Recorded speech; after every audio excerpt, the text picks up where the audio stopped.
Presença. Oferecimento Áureo. Mais que sonhar, realizar. E Vista Azul Hotel. A Europa pertinho de você.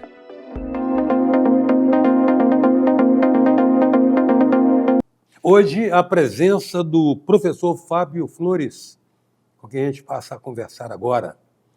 E Fábio, prazer em recebê-lo aqui no Presença. Você esteve aqui já tem uns tempos, né, cara? Isso. Eu coleciono boas participações aqui, que eu acho que te encontrar é sempre uma alegria para mim. Grato. Mas, Fábio, interessante, eu te identifiquei como professor, mas eu vejo você fazendo tanta coisa, Fábio. O que é? Você é um espírito algo inquieto, né? Eu acho que tudo deriva do professor, sabe? Porque o professor é tanta coisa em uma função só, que dali deriva a alegria do humorista, ali deriva o conhecimento e o domínio de palco como palestrante, dali deriva a minha curiosidade em criar podcast. Então, acho que de tudo que eu sou, originalmente, o professor foi gerando galhos que foram me levando para outros lugares. A grande árvore é o magistério, é ensinar. E talvez, por conta de eu ter tido a sorte de ter vivido uma história de amor entre uma mulher que amava ensinar e um homem que amava aprender. Minha mãe foi professora a vida inteira dela e os alunos admiravam e amavam muito ela. Então eu vi aquele exemplo em casa. E por outro lado eu vi meu pai, um homem que ele foi estudar supletivo depois que já tinha mais de 30 anos, com mais de 40 anos ele foi fazer o curso de Direito, ele tinha que cuidar de 3 filhos e conseguir comprar os livros, arrumar tempo para estudar, e ele amava cada conquista que ele tinha no mundo da educação. E ver o exemplo dele, de querer aprender, o exemplo da minha mãe, de querer ensinar, me fez, talvez, me encaminhar para esse campo da educação de maneira apaixonada, e estou aí até hoje. São matrizes que moldam, né? Sem dúvida. Foi você que me disse uma vez, sabe, que a melhor maneira de você aprender é ensinando? Foi. Achei interessante e passei a perceber o quão verdadeiro é isso. Você falou comigo a respeito de um conselho que era para dar para uma pessoa que ia fazer vestibular, você fala com ela para estudar como se fosse dar uma aula. Exato. O concurso isso funciona muito também, sabe? Se você estuda como se você tivesse que ensinar aquilo, a retenção é muito maior. Hoje em dia, a minha produção de podcast, ela é muito por conta disso. Quando eu escrevo um roteiro, eu estou querendo fixar alguma coisa que eu li num livro, alguma coisa que eu assisti em alguma aula do curso de psicologia, alguma conversa que a gente teve aqui e que eu não quero que essa conversa se perca, eu sento, começo a desenvolver um roteiro, escrevo isso, gravo, e aquilo tende a ficar mais retido na minha lembrança. É um jeito de não perder as coisas. Voltando ao ofício maior, né? Ou seja, a árvore da qual ramificam tantos galhos. Como é que está sendo assim? Você voltou, na verdade, para a sala de aula. Isso. Como é que foi essa retomada? Desafiadora. A escola que você encontrou? Desafiadora. Eu fiquei muito tempo palestrando sobre inteligência emocional com professores. E fui passando o tempo começando a perceber que talvez a escola que eu conversava com aqueles professores fosse uma escola que não existia mais. Porque a minha última experiência em sala de aula já tinha quase 20 anos, longe do ensino fundamental e médio, que é ali que nasce tudo. São os professores que eu converso, são quem atua nessa área. E eu falei, eu preciso voltar lá para ver se a escola é isso mesmo, se os professores vivem os mesmos desafios, o que é a sala de aula hoje, o que é a sala dos professores, quais são as pressões, as expectativas dos pais, a frustração dos alunos, e decidi voltar. Só que eu tinha um medo, uma insegurança. Eu falei, será que eu sou competente para ensinar geografia ainda, depois de 20 anos longe da sala de aula? E aí eu decidi buscar uma chancela. E a chancela que eu encontrei foi a chancela de um concurso público. Houve um concurso público, super disputado. Eu falei, se eu passar nesse concurso, eu tenho ainda autoridade para voltar. Depois eu posso treinar a habilidade, mas ao menos autoridade eu tenho. E eu fiz o concurso, para minha alegria, passei nesse concurso, e com aquela estratégia, né, de estudar como se eu fosse dar aula. E aí o que aconteceu foi que eu encontrei uma escola completamente diferente da escola que eu via 20 anos atrás. Mas na estrutura ou na perspectiva do aluno? Na estrutura, as escolas hoje são muito mais bem estruturadas. Uma sala de aula hoje, você entra numa sala de aula, ela com ar-condicionado, com um projetor de data show, com sistema de som, sabe, impressora 3D na escola. Em estrutura, as escolas da rede pública estadual, elas dão um show, é inegável. Eu fiquei muito bem impressionado. Esse, hein, cara? Eu fiquei muito bem surpreendido com isso. Só que o que me frustrou foi o aluno.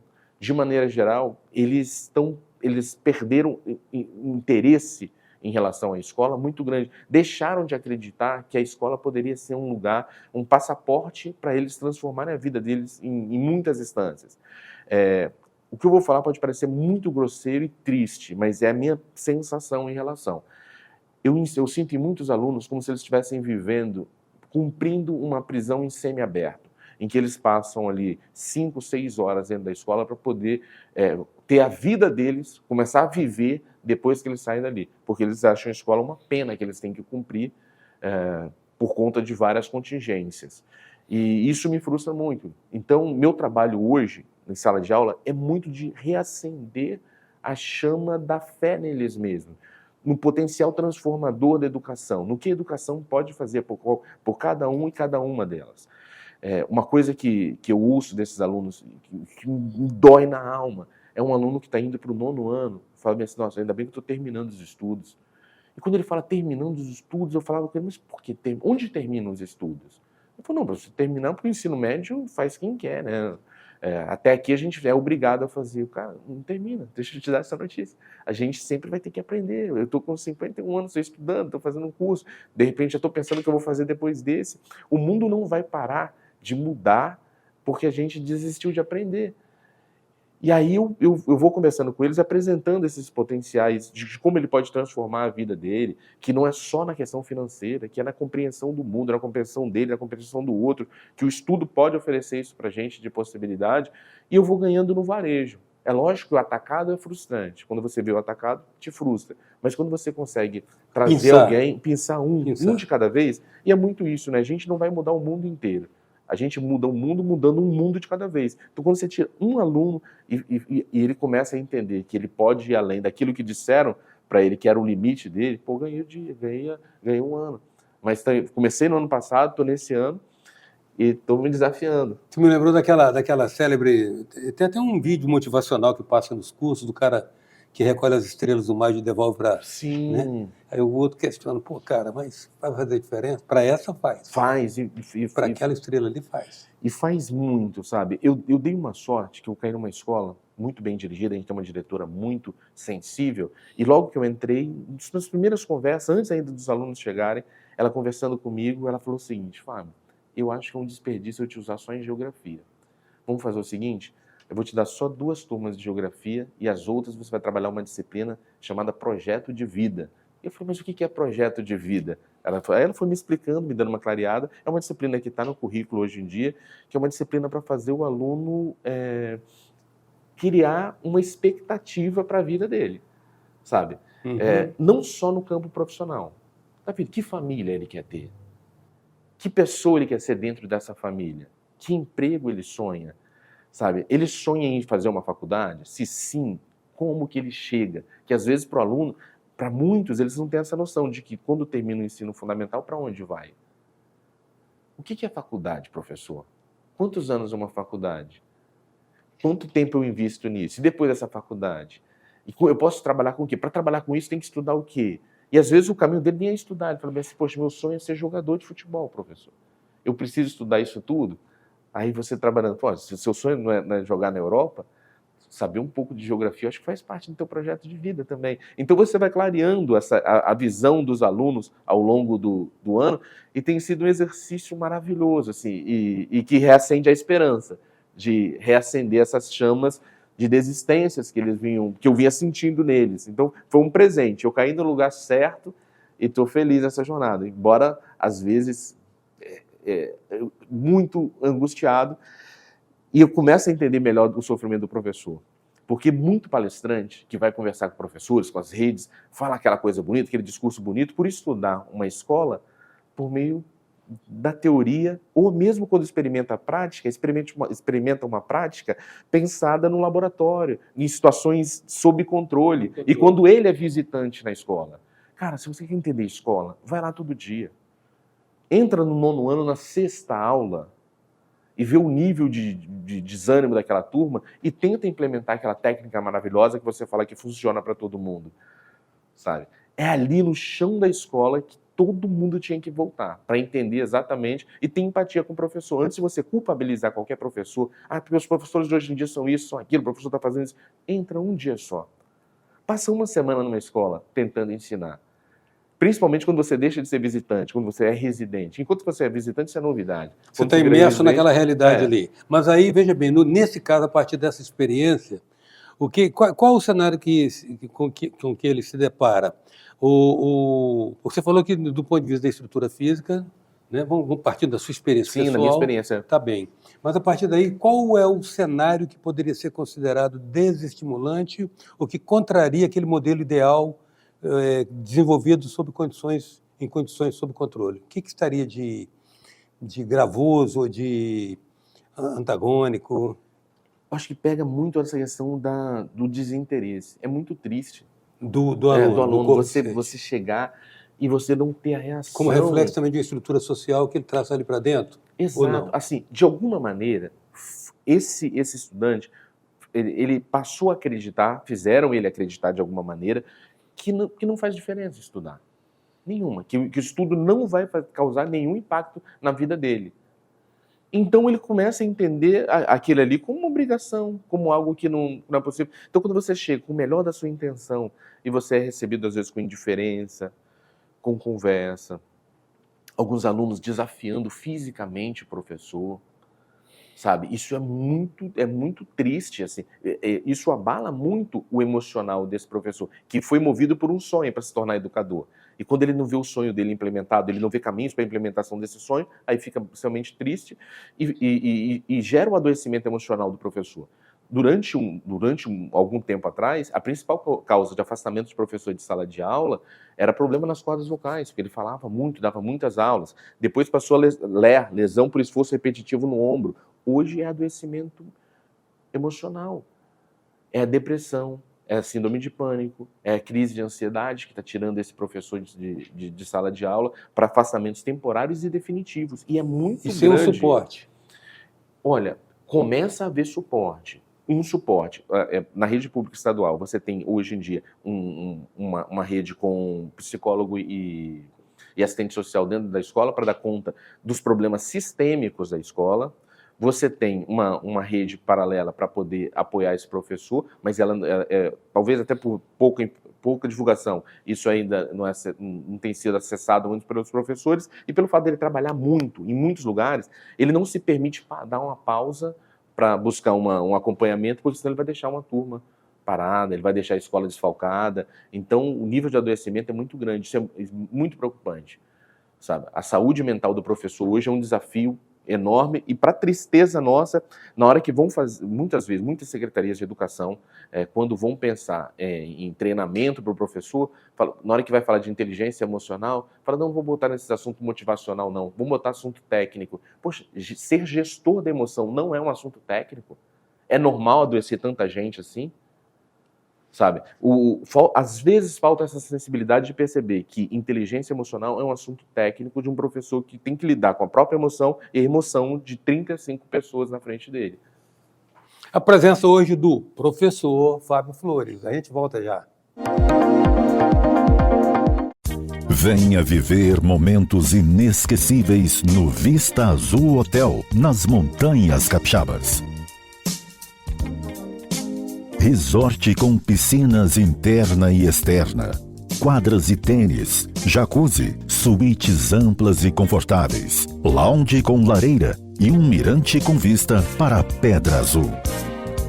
Vista Azul Hotel, a Europa pertinho de você. Voltamos com presença, um oferecimento do Vista Azul Hotel.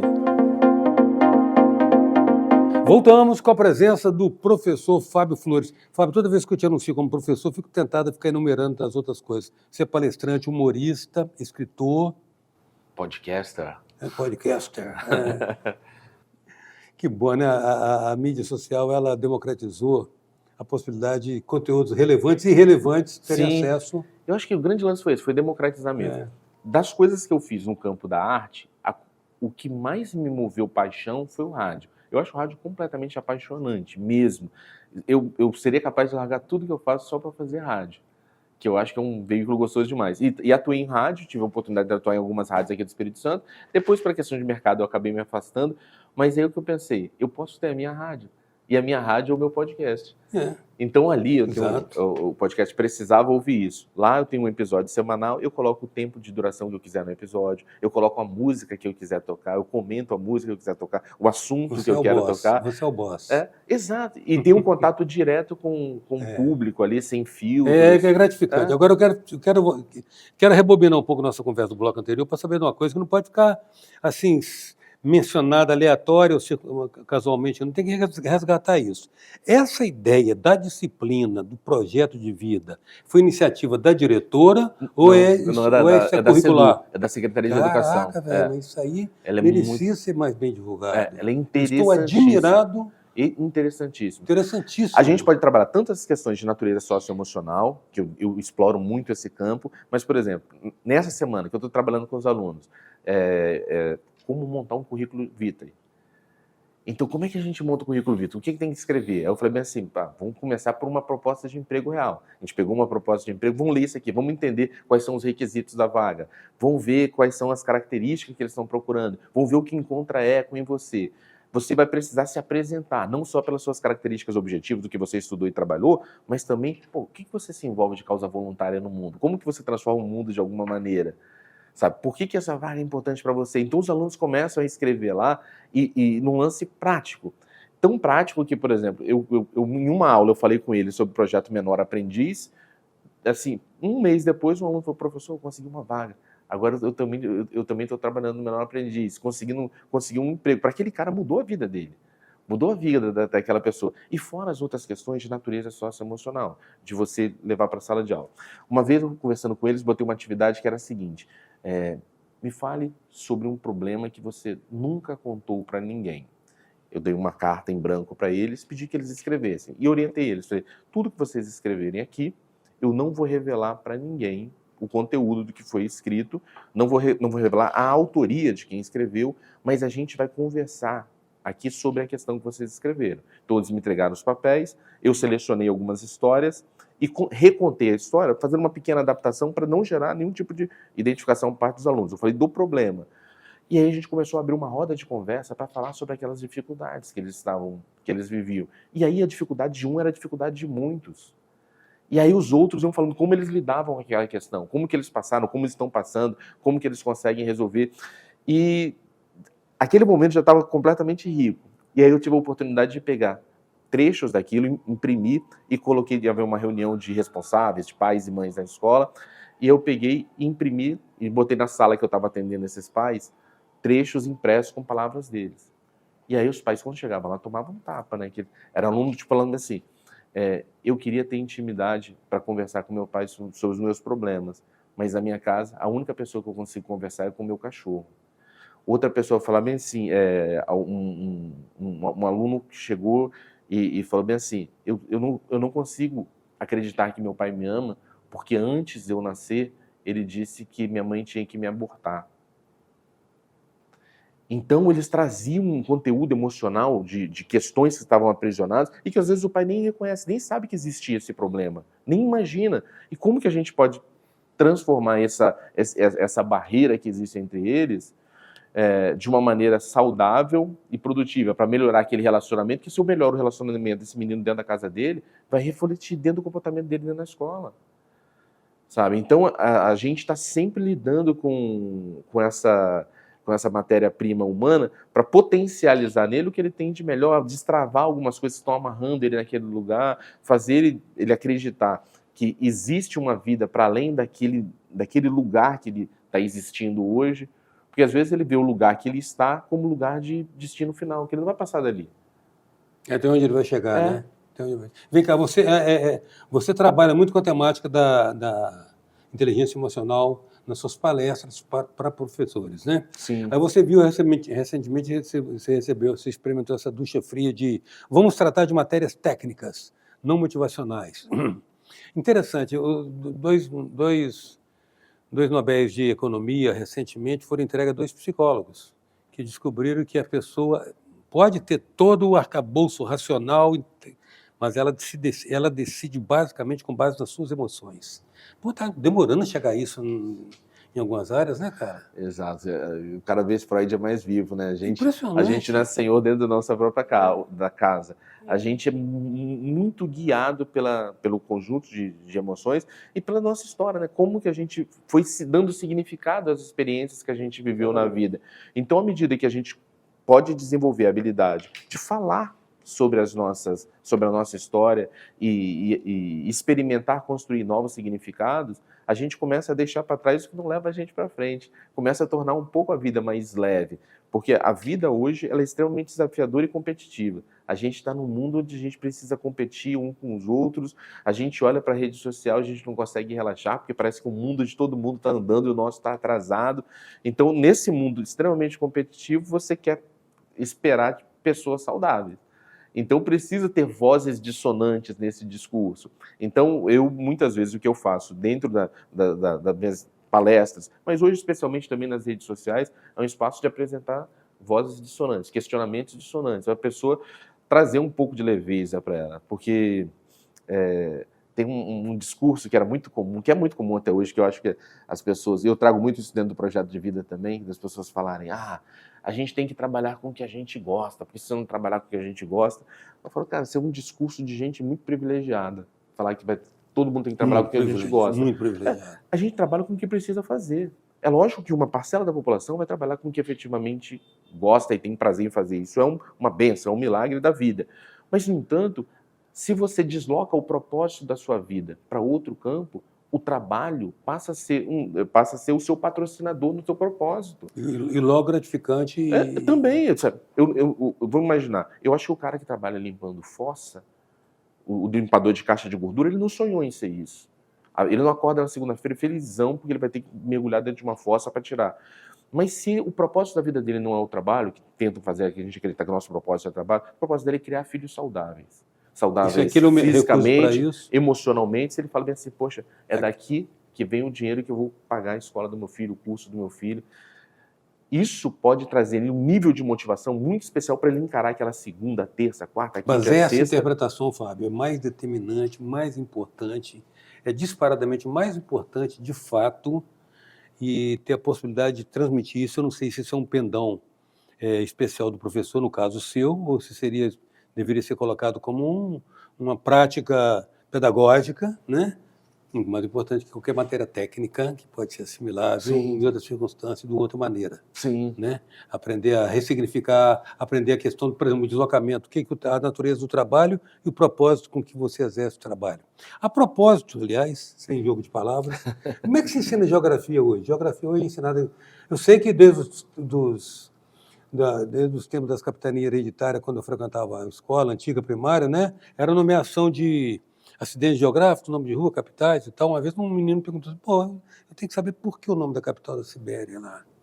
Eu também não sei não, você pergunta aí os caras do currículo. Então, existem diversas maneiras, mas principalmente existe a geografia física, que também é importante, existem as informações que são informações de almanaque, que também são importantes, algumas delas para a nossa vida, mas o objetivo da geografia é estudar a relação do homem com o espaço. Se você der clareza do potencial, do quanto o homem transforma o espaço e do quanto o espaço transforma o homem, essa é uma geografia bem aplicada. Sabe? Então, a gente passeando por esse campo, a gente consegue construir resultados muito interessantes. Às vezes se discute muito isso. Você falou bem assim, eu preciso saber sobre isso. Tem gente que discute um currículo de escola que o aluno, eu vou ser médico, então eu vou estudar mais para isso aqui. Não acho isso perfeito. Se eu pensasse assim, por exemplo, eu comecei minha jornada pensando em ser jornalista. E não fui, eu fui para geografia. Então, eu já tinha errado já naquele negócio. Da geografia, eu estou vindo para psicologia. Antes de passar por isso, eu fui para o humor. Em que momento me ensinaram humor na escola? Quando eu fui para geografia, eu acreditei, não preciso saber muito a matemática para estudar geografia. Primeiro período de geografia, eu estudei cartografia, e cartografia é trigonometria pura. A trigonometria que eu não aprendi na escola o tempo todo, eu tive que aprender em 2 meses. Quando eu fui para psicologia, eu falei, não, eu sou de humanas, não tenho que saber muita coisa de ciências biológicas, não. Na hora que eu chego lá e vou estudar anatomia, fisiologia e tantas matérias que tem como base a química e a biologia, eu falo, caramba, por que eu não estudei isso naquela época? Então, como a vida é mutante, a gente não sabe, os nossos desejos não são para sempre, eu acho que a gente tem que saber de muitas coisas. Lógico que você pode dar uma aprofundada em algum nível, mas não pode desprezar até aquilo que às vezes a gente chama de cultura de almanaque, porque ela em algum momento vai ser útil na nossa vida também. A disponibilização dessa coisa maravilhosa que deve ser a internet é alguma coisa parecida com a descoberta do fogo, e a invenção da roda, né? Sim. E, de fato, isso faz a gente ser um pouco seletivo no que diz respeito à classificação da maior ou menor acessibilidade da informação. Não estou falando do conhecimento, né? O conhecimento é aquela informação vivenciada. Então, um Google, por exemplo, hoje soluciona grande parte desse tipo de informação que antigamente se buscava. Sim. Né? Eu continuo achando que, por exemplo, projetos como esse, que ensinam reflexão e discutir propósitos... Mas a gente já teve um Google antes do Google, né? A Barça era o nosso Google antes de ser o Google, sabe? A Delta La Russe foi isso também em algum momento. A gente muda a ferramenta, mas a gente está sempre aplicando de alguma maneira, né? É o uso que a gente vai fazer hoje. Hoje eu me preocupo muito com isso, né? De como que esse aluno vai aplicar de alguma maneira aquilo que ele aprende, para dar sabor ao saber. Vem cá, e deixando para trás o que te leva para frente, deixando para trás o que não te leva para frente, qual é a sua próxima produção nessa área? Eu estou escrevendo um livro junto com Vicente Falcão, um livro chamado Do Porteiro ao Diretor, Todo Mundo é Educador. Que a gente passa, sobretudo depois que eu tive essa volta na escola, eu percebi o potencial de educador que existe em cada pessoa que está na escola, não só o professor. Você represar dentro da sala de aula o potencial de ensinar e de aprender e de educar é muito pouco.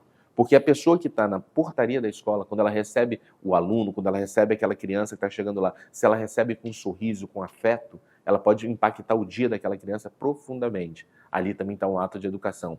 Quando a menina que trabalha como merendeira faz um cardápio diferente por dia, ela está educando essa pessoa a conhecer sabores, alimentos, texturas, nutrientes diferentes. Quando o coordenador pede que essa criança que está lanchando na escola, que faça isso sentado à mesa e usando o talher, é uma educação também que está sendo aplicada ali. Então, a escola é cheia de potenciais educadores e você dar ciência que esse indivíduo que está ali também é educador e dar poder a ele, você faz uma educação verdadeiramente integral. Então, nós estamos na metade do livro aproximadamente. Eu acredito que antes do final desse ano, de 2024, a gente está entregando ao mundo mais esse filhote. Fábio, quero agradecer. Se eu fosse governador, eu te nomeava secretário de Educação. Esse é um desafio muito grande. Eu não sei se seria tão bom burocrata e gestor quanto é o mestre que você na verdade, irradiando exemplos. Mais do que um discurso, você irradia um exemplo de conduta do qual a gente tem dado testemunho ao longo desses anos. Eu recebo como elogio, como muito grato pela sua presença. Eu mais ainda. É um presente. A gente tem que diminuir o intervalo das entrevistas para a gente poder conversar mais. A presença do professor, como ele faz questão de se definir, bem mais do que isso, o professor Fábio Flores. Até já.